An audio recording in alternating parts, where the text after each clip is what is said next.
Hola a todos, ¿cómo están? En esta ocasión vamos a estudiar el origen de la dispersión cromática. La dispersión cromática significa que el índice de refracción depende de la frecuencia. Empecemos. Vamos a utilizar un modelo clásico para estudiar la interacción luz-materia. En este modelo clásico lo que se hace es modelar los átomos como osciladores armónicos, en donde los electrones están atados al núcleo de los átomos a través de un resorte. El resorte representa la fuerza de Coulomb que hay entre los protones del núcleo y el electrón. El núcleo se considera muy pesado con respecto al electrón y por ello se va a considerar como un punto fijo, y el electrón va a estar oscilando debido a la fuerza de Coulomb de atracción. Y en este modelo clásico se considera a la luz como una onda electromagnética, como lo hemos estado estudiando. Este modelo clásico es muy sencillo, pero como sea nos permite describir adecuadamente el fenómeno de absorción y dispersión de ondas electromagnéticas cuando interactúan con la materia. Tiene sus limitaciones, y dentro de sus limitaciones es que no podemos describir adecuadamente la radiación de cuerpo negro como lo vieron quizás en física moderna, y no puede describir ciertos efectos cuánticos como lo es la emisión espontánea. Quiero que tengan en cuenta que existen otros modelos para estudiar la interacción luz-materia. Otro modelo es el modelo semiclásico.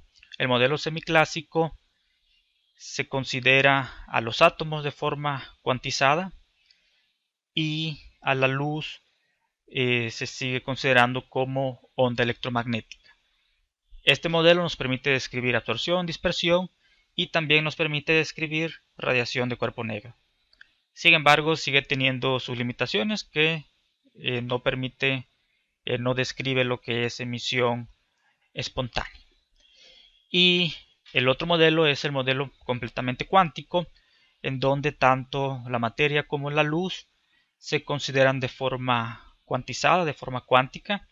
Y en dicho modelo, que pues es tal cual óptica cuántica, podemos describir absorción, podemos describir dispersión, radiación de cuerpo negro, podemos describir emisión espontánea. O sea, emisión espontánea es cuando el átomo está excitado y que incluso sin fotones interactuando con el átomo tenemos emisión de luz. Entonces esto aparece naturalmente con una teoría, con un modelo completamente cuántico. Tanto materia como la luz están cuantizados. Muy bien, pero nosotros, bueno, eso es nada más para que tengan en cuenta los distintos modelos que hay para estudiar la interacción luz-materia. Y vamos a regresar a nuestro modelo completamente clásico. Entonces, en este modelo clásico de la interacción luz-materia consideramos al electrón, el cual está atado a un resorte, y el resorte es esta fuerza de restitución eléctrica. Y además el electrón, bueno, al interactuar con una onda electromagnética externa, la fuerza eléctrica de dicha interacción va a ser una fuerza motora, vamos a llamarle fuerza externa, o sea, de driving force. Y además en nuestro modelo vamos a considerar una fuerza de amortiguamiento. Esta fuerza de amortiguamiento va a ser debido a la radiación emitida por el electrón, el cual va a estar acelerado. Por el momento vamos a considerar que existe esta fuerza de amortiguamiento, pero más adelante vamos a ver cómo se deriva esta fuerza de reacción cuando el electrón cuando una carga eléctrica emite radiación. Perfecto, entonces tenemos por lo tanto un oscilador armónico y vamos a aplicar Newton en este modelo. Entonces tenemos la masa del electrón por la aceleración, o sea, la fuerza total sobre el electrón se compone de tres términos. El primero de ellos es la fuerza de restitución, tal cual la fuerza del resorte. el segundo es la fuerza de amortiguamiento debido a emisión de radiación, y el tercero es la fuerza externa debido a la onda electromagnética.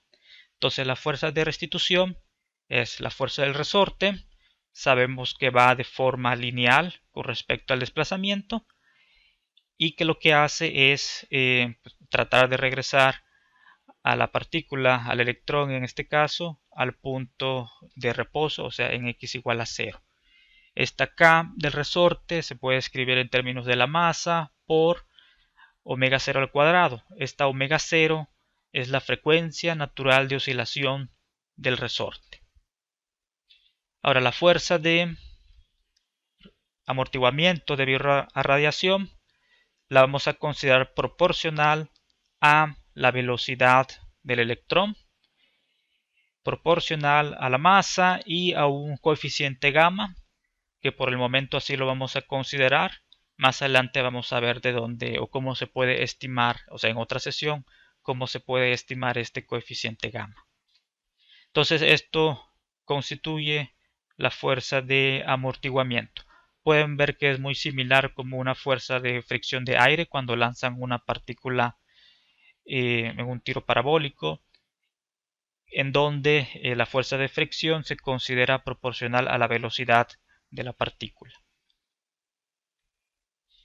Y por último, la fuerza motora, la fuerza externa, debido a la fuerza eléctrica del campo eléctrico de la onda que interactúa con el electrón. Entonces aquí nos da esta fuerza externa igual a la fuerza eléctrica.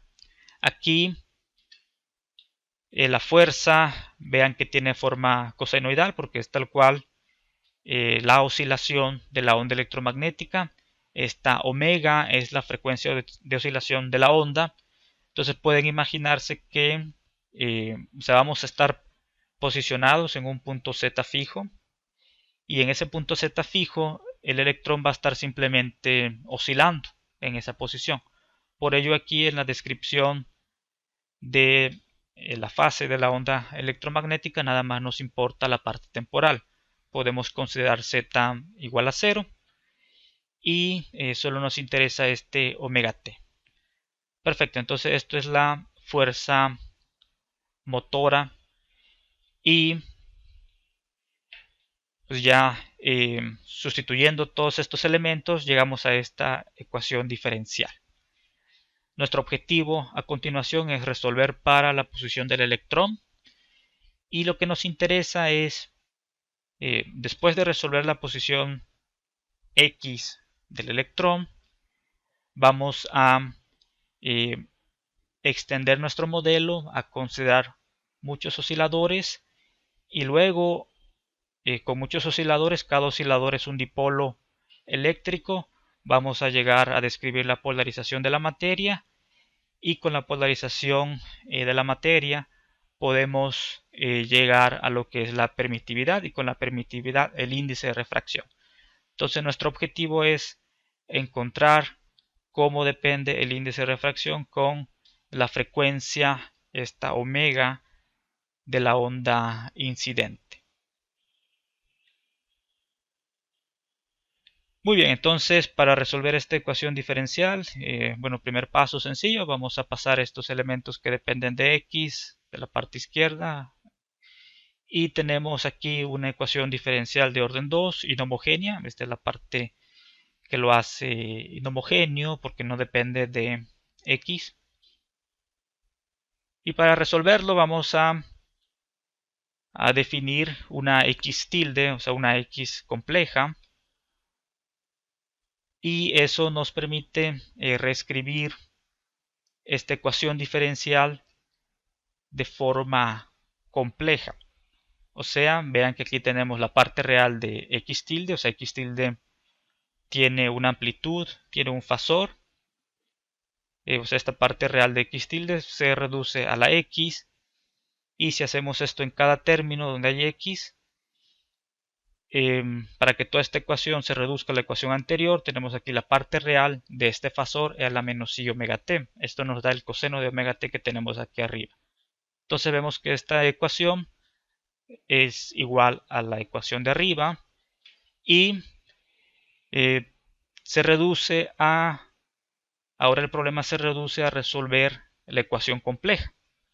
O sea, vamos a resolver para x tilde. Vean que si yo le saco la parte real a toda esta ecuación, pues llegamos a esta parte de aquí. O sea, todos los términos, o sea, m, omega 0, m gamma, son reales. ¿Ok? Entonces, al aplicar la función real, pues se traduce a aplicarlo simplemente a la x tilde y conmuta con los operadores de diferenciales. Y por ello, pues bueno, al aplicar la función real, llegamos aquí a la misma ecuación inicial. Entonces vamos ahora a resolver esta ecuación diferencial compleja, y ya después de obtener x tilde, pues simplemente se le puede sacar la parte real y ya llegamos a la x que nos interesa. Entonces esta ecuación diferencial, pues su solución es muy sencilla.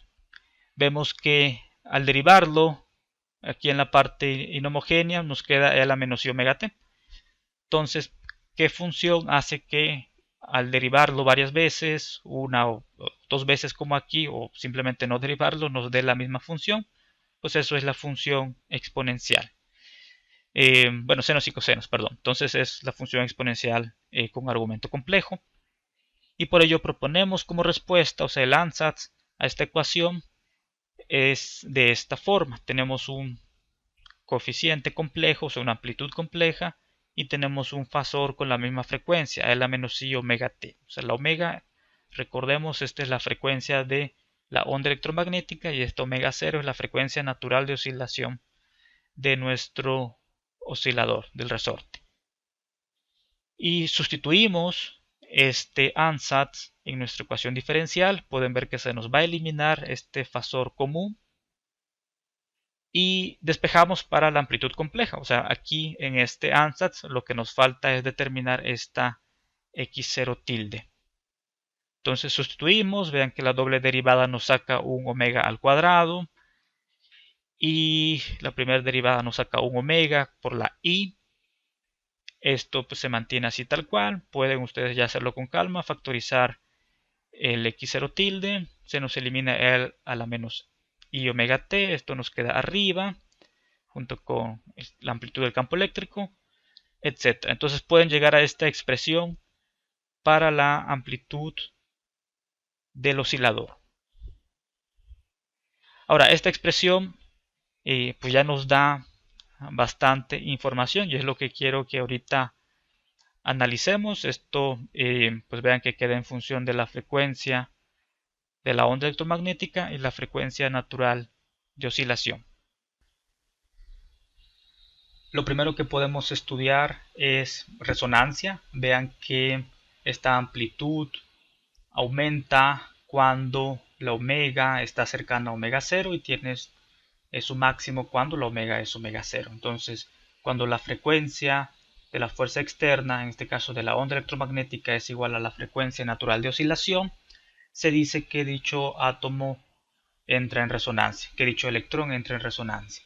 Y eso lo estamos, aquí tenemos esta simulación, la cual está representando este modelo. Al final de cuentas es un oscilador armónico, amortiguado y forzado.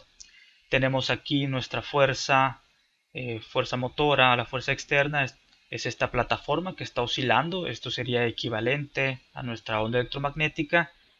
Coloqué varios resortes, 10 resortes, o sea, cada uno representaría un electrón atado a un resorte, y aquí la frecuencia natural de oscilación es de 1 Hz para el primero, 1.5, luego de 2, 2.5 y así hasta 5.5 Hz. Y lo que estamos haciendo es aumentar la frecuencia de la fuerza externa. Aquí de la plataforma lo vamos aumentando y podemos ir observando cómo cuando coincide esta frecuencia con alguna de las frecuencias naturales de oscilación, dicho resorte entra en resonancia. Entonces veamos qué pasa. Aquí estamos iniciando, tenemos 0.5, todavía ninguno de ellos está en resonancia. O sea, esto ya empieza a oscilar, tiene una amplitud de 1 centímetro. La amplitud no cambia, lo que vamos a estar cambiando es simplemente la frecuencia. Aquí a 1 Hz hemos colocado en resonancia este primero y pueden ver que por ello ahora ya supera en amplitud a todos los demás. Aquí lo aumentamos y ahora quien entra en resonancia es el segundo y este pues ya deja de estar en resonancia. Y volvemos ahora a aumentar, ahora en 2 Hz, quien entra en resonancia es el tercero. Y así sucesivamente se puede observar cómo pues, cada uno de estos resortes van entrando en resonancia. Y eso pues simplemente lo describe esta expresión. Muy bien, ¿qué más podemos extraer de esta expresión? La fase. Este es pues, un número complejo, podemos extraer la fase de este número complejo y dicha fase, bueno, nada más de esta parte de aquí, ¿ok? Lo que está multiplicando, o sea, la x0, la fase de la x0 tilde, nos daría la diferencia de fase entre la onda electromagnética y el movimiento del electrón. Ustedes ya pueden encontrar esta fase de la x0 tilde, es simplemente la tangente inversa de la parte imaginaria sobre la parte real. Pueden ver que para escribir esto en su parte real imaginaria tienen que multiplicar arriba y abajo por todo este denominador conjugado. Y al multiplicarlo, pues vean que esto va a ser proporcional, este omega 0 al cuadrado menos omega cuadrado va a ser proporcional a la parte real. Y este menos gamma omega va a ser proporcional, la parte imaginaria va a ser proporcional a menos gamma omega. Y al hacer el cociente, pues la parte imaginaria gamma omega sobre la parte real, pues nos va a quedar de esta forma. Entonces veamos 3 casos. El primer de ellos es cuando la frecuencia de la onda electromagnética es mucho menor a la frecuencia natural de oscilación. Entonces en este simulador es nuevamente el mismo FET. La referencia está hasta el final de la sesión. Tenemos en este caso 2 osciladores. El primero de ellos tiene frecuencia natural de 1 Hz y el segundo tiene de 2 Hz. Y tenemos nuestra fuerza externa oscilando a 1 Hz. Entonces este primero se encuentra en resonancia y el segundo no.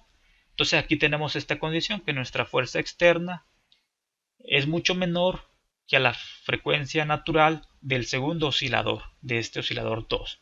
Y aquí tenemos estas líneas punteadas, es para guiarnos. En este caso, cuando se cumple esta condición, se dice que la fuerza externa, la oscilación de la fuerza externa y la oscilación del electrón de la masa tienen una diferencia de fase de 0. Se dice que están en fase.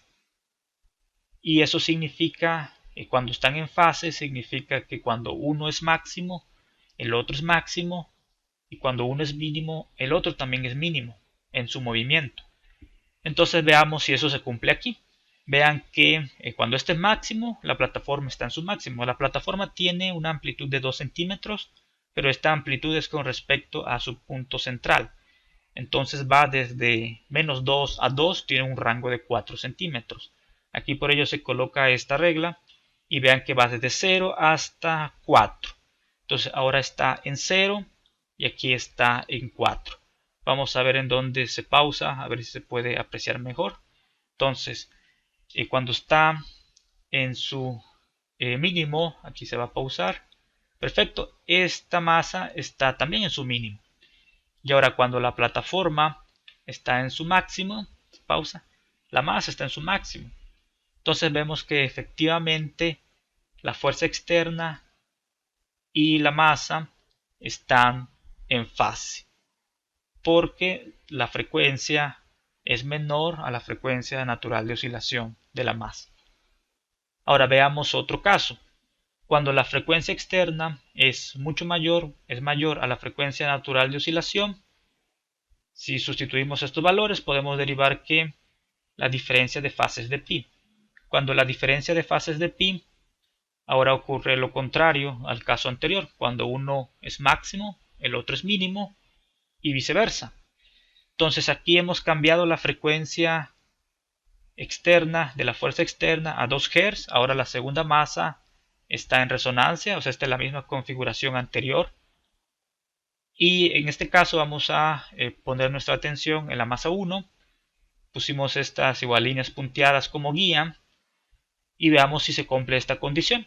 Entonces ahora este está en máximo, vemos que esta masa está en mínimo y cuando la plataforma está en mínimo quiere decir que la masa tiene que estar en su máximo. Y esto, pues bueno, aquí lo pueden apreciar, ¿no? Que cuando uno sube, el otro baja, viceversa. Entonces veamos, por último, esto está en su mínimo, esto está en su máximo. Y ahora, pues está en su máximo, mínimo. Entonces, perfecto, máximo en su mínimo. Entonces se cumple que estos dos, debido a esto, se encuentran desfasados. Una diferencia de fase de pi. Y por último, cuando la frecuencia externa es igual a una de las frecuencias naturales de oscilación, o sea, cuando estamos en resonancia la diferencia de fases de pi medios. En este caso, se puede ver claramente que cuando el omega es igual a omega 0, esto se me hace infinito, entonces tangente inverso me da pi medios. Y lo podemos apreciar aquí. En esta configuración, quien se encuentra en resonancia pueden ver claramente que es esta masa número 5, que es la que tiene mayor amplitud, frecuencia de 3 Hz. Y veamos, ahora la plataforma está en su máximo, esto está en medio. Diferencia de fase de pi medio significa que cuando uno está en su máximo o en su mínimo, el otro está en su punto de cero desplazamiento. Entonces veamos, la plataforma está en máximo, la masa está en cero, y la plataforma está en mínimo, la masa está en el centro. Tenemos estas guías que limitan el rango del movimiento de la masa 5. Ok, entonces efectivamente cuando está el sistema en resonancia, se tiene una diferencia de fase de pi medios entre la fuerza externa y el resonador. Nuestro siguiente paso es encontrar la polarización de la materia. No confundir con polarización de la luz. Okay, recordemos que en teoría electromagnética se vio la polarización de la materia y para ello vamos a iniciar con lo que es, bueno, recordar lo que es el momento dipolar. Recordemos que el momento de un dipolo es igual a la carga por la separación que hay entre la carga eléctrica negativa y positiva. Y pues ya tenemos el desplazamiento. Encontramos ahora nuestro momento dipolar simplemente multiplicando por Q. Ok, entonces la única diferencia es que ahora tenemos aquí Q al cuadrado.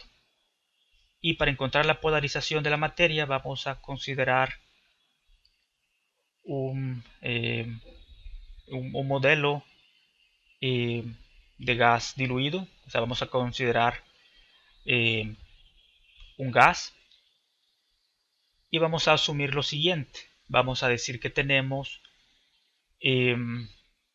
FJ osciladores, que o sea, F es un número que nos dice el número de osciladores que son idénticos. En este dibujo de la derecha vemos que tenemos los osciladores impares, o sea, 1, 3, 5, 7, 9, pues tienen la misma masa, tienen el mismo resorte. Entonces tenemos 2, 4, 5. Para este caso la F sería 5. Tenemos 5 osciladores. J es nada más una etiqueta. Para este ejemplo tenemos dos tipos de osciladores. Entonces tenemos J igual a 1, J igual a 2. Entonces con J igual a 1 la F es 5. Digamos que representan a estos osciladores impares. Y J igual a 2. La F también es 5. Representaría a los osciladores pares. Y cada oscilador tiene frecuencia omega. Digamos que los impares tienen frecuencia de 3 Hz y los pares, a ver, bueno, si la frecuencia aumenta inversa, si la masa es menor, entonces, bueno, entonces los impares digamos que tienen 10 Hz, etc. Entonces, omega 1 es la frecuencia de los impares y omega 2 la frecuencia de los pares. Y así luego cada oscilador tiene su factor de amortiguamiento y además eso es para digamos ya sea un átomo o una molécula y además en cierto volumen tenemos n moléculas por unidad de volumen. Todo eso lo vamos a aplicar estas consideraciones para poder encontrar lo que es la polarización. Recordemos que la polarización es todos los dipolos divididos entre unidad de volumen, o sea, el número total de dipolos en un metro cúbico. Entonces nos da la densidad de dipolos. Y eso es lo que vamos a ver a continuación. De la expresión del dipolo, o sea que tenemos anteriormente, aquí lo tenemos arriba, de esta expresión del dipolo, vean que estamos sumando aquí a la izquierda, pues básicamente estamos sumando todos los dipolos, ¿no? O sea, la sumatoria de todas las especies de dipolos que tenemos.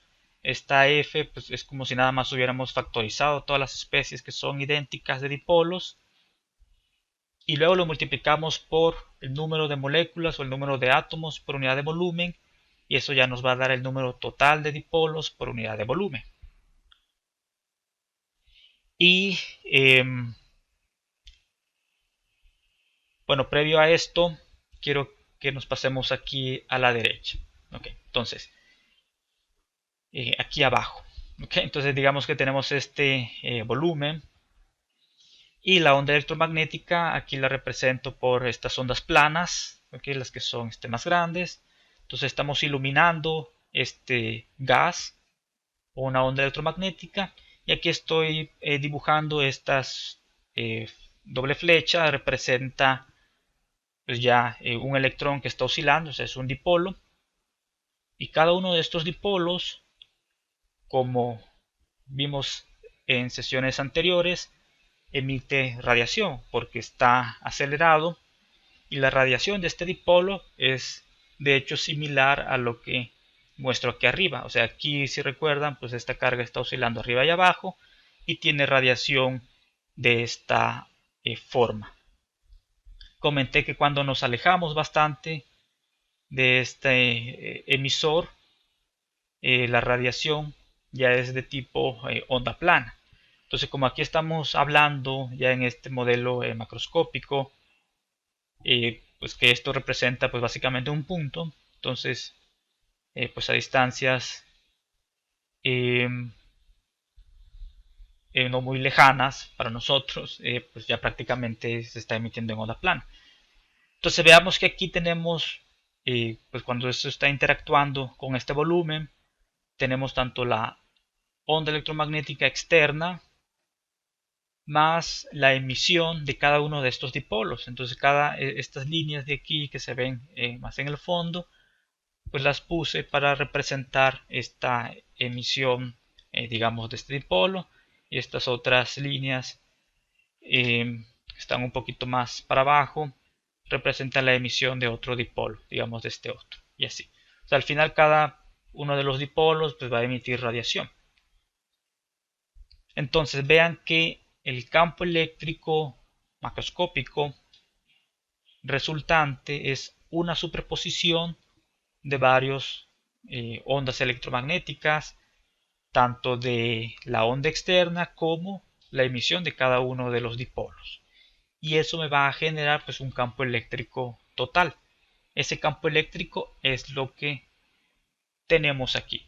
O sea, esto representa pues esta sumatoria de dipolos, pero estamos englobando aquí en este campo eléctrico total las diferencias de fase que hay entre ellos. O sea, si yo me posiciono en algún punto Z, por ejemplo aquí, donde tengo este apuntador láser virtual, pues vemos que este dipolo está más cerca, este otro más alejado, etc. Entonces esa separación nos da una diferencia de fase distinto. Lo que sí es común entre todos es que todos están oscilando a la misma frecuencia, a la frecuencia omega, la frecuencia que tenemos aquí. ¿Sí? Entonces al final pues tenemos una superposición de muchas ondas electromagnéticas con la misma omega, pero con distintas fases constantes, y todo está englobado aquí en la E. que tenemos acá. Muy bien, recordemos de teoría electromagnética que la polarización de la materia es, en el caso de un medio lineal, entonces estamos considerando un medio lineal, es proporcional a la susceptibilidad, y además la susceptibilidad se relaciona con la permitividad eléctrica relativa, bueno, y la del material, de esta forma. O sea, 1 más la susceptibilidad es igual a la permitividad eléctrica relativa.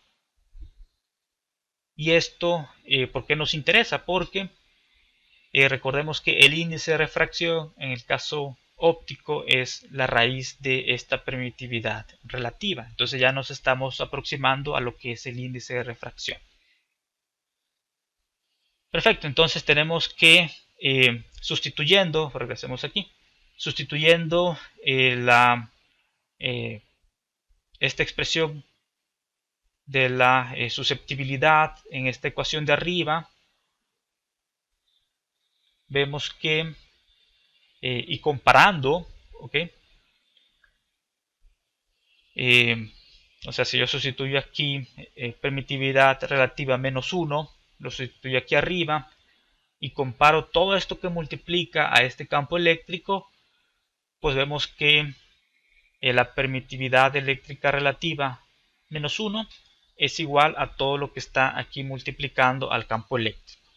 Y se despeja para la susceptibilidad, permitividad eléctrica relativa, entonces por eso nos queda aquí un 1 más todo ese factor que multiplica el campo eléctrico en la expresión de polarización.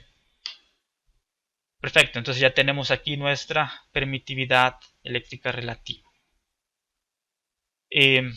Nada más para resumir las consideraciones, que consideramos un medio gaseoso, y de tal forma que cuando estuve explicando aquí esta superposición, estamos descartando que estos dipolos, la emisión de cada uno de estos dipolos, esté polarizando a los otros dipolos.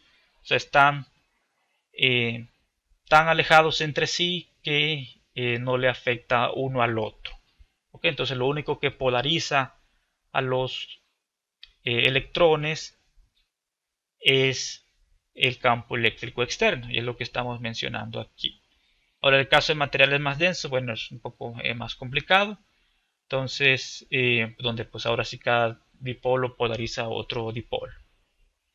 Y vemos aquí, pues ya observamos que la permitividad eléctrica efectivamente depende de la frecuencia de la onda electromagnética. Aquí está en omega y estas omega sub j son las frecuencias naturales que tenemos ahí en el material. O sea, pueden ser distintas frecuencias naturales, como mostré previamente con distintos resortes. Perfecto, ahora lo que vamos a hacer es encontrar este campo eléctrico total. Resulta que es muy sencillo. O sea, recordemos que derivamos la ecuación de onda y en su tiempo comenté que estamos considerando un medio lineal, homogéneo, isotrópico, etcétera, o sea, con esas propiedades, libre de exceso de cargas. Aquí la diferencia, la ecuación de onda para el medio dispersivo, es que ahora consideramos la permitividad eléctrica función de la frecuencia. Y vamos a proponer una solución tipo onda plana, como lo vemos aquí, ¿no? Tenemos como una superposición de varias ondas planas. Entonces proponemos una solución tipo onda plana con cierta pues, amplitud compleja y una frecuencia espacial compleja, ahorita vamos para allá, y la misma frecuencia temporal omega de oscilación que la frecuencia del campo eléctrico externo. Entonces repito, este campo eléctrico de aquí no es el externo, o sea, ese es el resultante de la radiación de los dipolos más el externo. Muy bien, entonces acá al sustituir esta solución en esta ecuación de onda, pues podemos encontrar que esta K es igual a omega raíz de permitividad μ0. O sea, queda idéntico que en el caso no dispersivo, solo que ahora la permitividad depende de la frecuencia. como esta permitividad es compleja, la K es compleja, y el hecho de que sea complejo es que tiene una parte real y una parte imaginaria. Y recuerden cuando vimos onda evanescente, la parte imaginaria significa pérdidas, significa que en la dirección de dicha componente imaginaria el campo va a disminuir con la propagación. Y bueno, también vemos que esto depende del omega, ya lo mencioné. Entonces, cuando depende del omega se dice que es dispersivo. Ahora nuestro objetivo es poder expresar este campo eléctrico total en bueno, de esta forma ya la parte que se va amortiguando y la parte oscilatoria. O sea, como la K la podemos expresar como su parte real y la parte imaginaria, pues ya queda esto que les acabo de comentar. La parte real queda dentro de la parte oscilatoria y la parte imaginaria eh, queda en la dirección Z. Entonces vemos que aquí en la propagación en Z el campo eléctrico va disminuyendo su amplitud. Ahora, el amortiguamiento resulta, bueno, como dice aquí, por bueno, tanto la fricción, o sea, en nuestro modelo, y por la resonancia. Entonces, cuando estamos en resonancia, de hecho es que tenemos mayor decaimiento de la onda electromagnética mientras va propagando. Ahorita vamos para allá para ver unas gráficas. Por el momento vamos a reescribir la K en su parte real imaginaria. O sea, queremos encontrar esta parte real, esta parte imaginaria. Entonces, veamos. Aquí tenemos la expresión de K tilde. Simplemente aquí pasé dividiendo la omega. Y queremos expresar todo esto, o sea, esto es 1c cuadrada, toda esta raíz en su parte real e imaginaria. Vemos que no es tan, en este caso, sencillo de escribir en parte real e imaginaria, entonces vamos a hacer unas aproximaciones. Primero, en nuestro modelo de pues un gas diluido, resulta que la densidad del gas es pequeño. Bueno, que todo este término de aquí donde pues va involucrado la densidad, pues nos queda un término muy pequeño comparado con 1, y eso nos permite, o sea, de esta raíz de 1 más un valor pequeño, nos permite hacer una aproximación, simplemente una expansión en Taylor de esta raíz cuadrada, y nos quedamos con los primeros dos términos, o sea, el 1 más el primer término, y esta expansión de Taylor de la raíz es simplemente 1 más un medio de lo que esté aquí, más 1 entre, que sería un tercio, y 1 entre 4 y esto al cuadrado, etc. Entonces nada más tomamos los primeros dos términos y así es como vamos a reescribir esta raíz aproximándolo con serie de Taylor. Perfecto, entonces eso nos ayudó bastante porque ya nos permite eliminar la raíz y ahora ya tenemos esta expresión que podemos fácilmente escribir en parte real y parte imaginaria. Entonces este segundo término lo escribimos en parte real e imaginaria multiplicando arriba y abajo por este denominador complejo conjugado, y pueden verificar que nos queda esta parte diferencia de cuadrados de las omegas, y abajo así nos queda el denominador. Este es para la parte real, y para la parte imaginaria nos va a quedar aquí la gamma omega para la parte de K imaginaria. Muy bien, entonces ya tenemos KR y la KI. Y pues bueno, ya con esto algunos comentarios. Vemos que en la práctica, pues como he comentado muchas veces, lo que uno mide no es tanto el campo eléctrico instantáneo, sino la amplitud, y de hecho o sea, el módulo al cuadrado, o sea, el vector point, la intensidad, etc. Entonces eso nos va a dar un factor e a la menos 2 k y z. O sea, este 2 viene de elevar esto al cuadrado. Aquí me faltó un cuadrado, de hecho. Y también en la práctica se define el coeficiente de absorción como 2 veces KI, o sea, esto que está aquí multiplicado, 2 KI. Y vemos por lo tanto que pues este coeficiente de absorción pues, depende de la frecuencia, o sea, si la KI depende de la frecuencia, entonces la absorción depende de la frecuencia. Y esto, pues cuando ven en Moderna, tenemos estos espectros de ciertos gases y tenemos pues líneas de absorción, pues viene pues de este hecho que el coeficiente de absorción depende de la frecuencia y la absorción es debido pues a las resonancias. O sea, si tenemos pues un gas, distintos átomos, moléculas, etcétera, pues cada átomo va a tener sus distintas frecuencias naturales y eso va a representar distintas líneas de absorción. Cuando se ilumina el gas con pues, luz blanca y se extrae el espectro resultante.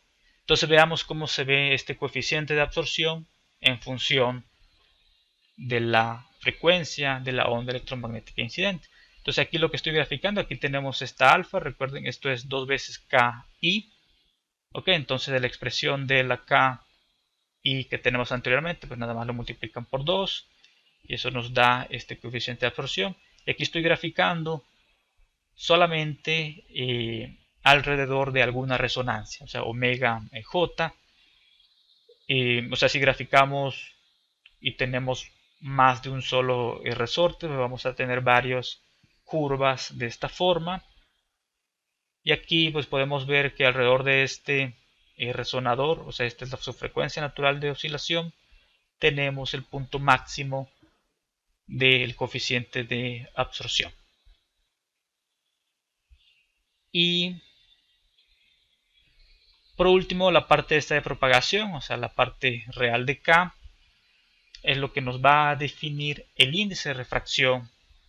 ¿Okay? O sea, el índice, la parte real del índice de refracción es lo que nos va a dar, es lo que vamos, o sea, a encontrar.